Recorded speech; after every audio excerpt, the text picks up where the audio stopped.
Maqanki Angato dema. Angato eenyu? Angato Ursanedha. Eessarraa dhuftanii? Godina Buji ana oddo shakkisu. Mee Waaqayyo maal isiniif godhe? Maal dhugaa baatu? Waaqayyo waan godhe ji'arraa dhibeerra ture ji'arraa gaafa kutaatashii gaafa maskaranii tokko jechaadha. Gaafa maskaranii tokko sanii fayyina naa dhufe dhibeerra tureera mana marfee dhaqee. Dhibeen sun dhibee maaliiti? Akkamsi godha ture dhibee maaliiti? Na waraana kun natti fuudhee gaafa qidaamee galgala bakka waaqa kadhadhe. Waaqa ormi jalli qayyarate mana ofii dasaadhaan oolan immoo waaqayyo dhibeerra ooli ayyaana uggaatiin waaqa mana jedhee waaqa kadhadhe. Ichi maalaatti uggaa bariitu distiirra godhee. Isa dura dhibeen kun waggaa meeqaaf sirra ture armee? Waggaa tokko narra ture waraanaan kun. Waraanaan kun waggaa tokko narra ture waan deemu bakka akkanatti dheedee. Mudhii keessan hidhattanii deemu? Mudhii kana gadiddaa kanatti dheedee. Baay'ee waan isin waraanu? Na waraana gadiin jedhu bakka wanni kun na waraana. Dhibeen kun waggaa tokko sasin qabe kana guyyaa tokko fusiirra dhaabbatee waan tokko narra dhaabbate marfee natti goru kiniini liqimsa kiniini natti goru jechuun gaafa qidaamee kana kadhadhee bulee gaafa sanbataa ganama abbaa manaa kee cherchii dhaqiisaaf deemu waaqa sii kadhadhe inni waaqa naa kadhate deeme odoo inni deeminanii har'a footoo kan isa qabaanidhe. Foto malik kadana yon duetina loichani ojira demo zikiri taade coba foto arra foto kae tanabba mana kesa arra foto ka isa kabane de arra foto ka isa kaba o fayya itti zikiri taade on duemo tina loichani de cuma bakale wal kadate na de distirra bode tanwaka ke televizyon imbadi appuyo amati televizyon de bisi salana ge Televizyiin keessan duraan jiru ture? Ino hojjeta Ershaadaati irraa badaa ture. Singaa duraan TV keenya chaanalii keenya qabdu? Hin qabu. Tole. Hin qabu. Cimaan bakka warra bushkootu televizyiinii deebisiin jedhe jaarsedee. Cimaan dhufee televizyiinii kana deebiseetti hangaatu naan jedhe. TV naraarratti illee hin jiru, bo'oon illee hin jiru. TV ga fayyinaa kootu ilaalii naan jedhe. Tole. Ndee jaalbe immoo TV ija fayyinaa jedhe. Cimaan bakka waan jedhu dhufanii. Isin duraan chaanalii kun akka jiru hin beektan? Hin beeku. Tole.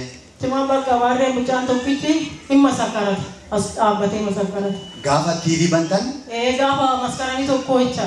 Gaafa isaan namatti TV keessaa dhaabatee dhugaa ba'a? Deebi'ee dhugaa ba'a asitti. Maal jedhee dhugaa ba'a? Mucaan kun nama sadii kiniinii fudhataa turre jedhee masakara mucaan kun. Achumaan kiniinii kana akkamitti dhiifteedhanii warri kun.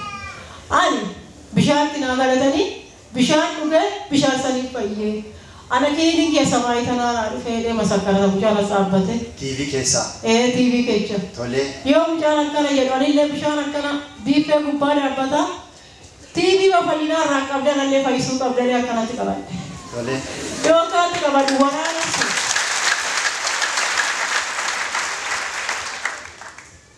TV fayyinaa har'a dhuftee mana kiyya seente. Har'a maskaranii tokkoon dhuftee mana kiyya seente anallee na fayyisuu qabdaa. Jedhee akkanatti ta'e biyyii ni qabadde. Harka tokkoon TV qabadde? Harka kanaan TV qabadde harka kanaan bishaan dhuge. Bishaan dhufuma biraa dhufanii dhuge? Bishaan biiffee gubbaa dhaabbataa dhuge waan tokko na keessa yaada. Indee shaar gofirraa ikee lafa godaa akkanatti gadi ba'ee disitti bishaan naqee achumaan bakka akkatti deedee oola lomtu na keessa jiru oola lomtu na keessa jiru akka eeguun na keessa jiru.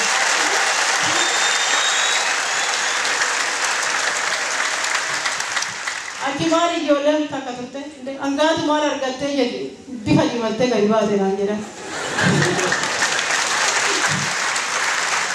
Ijoollee amma sirriitti deemu.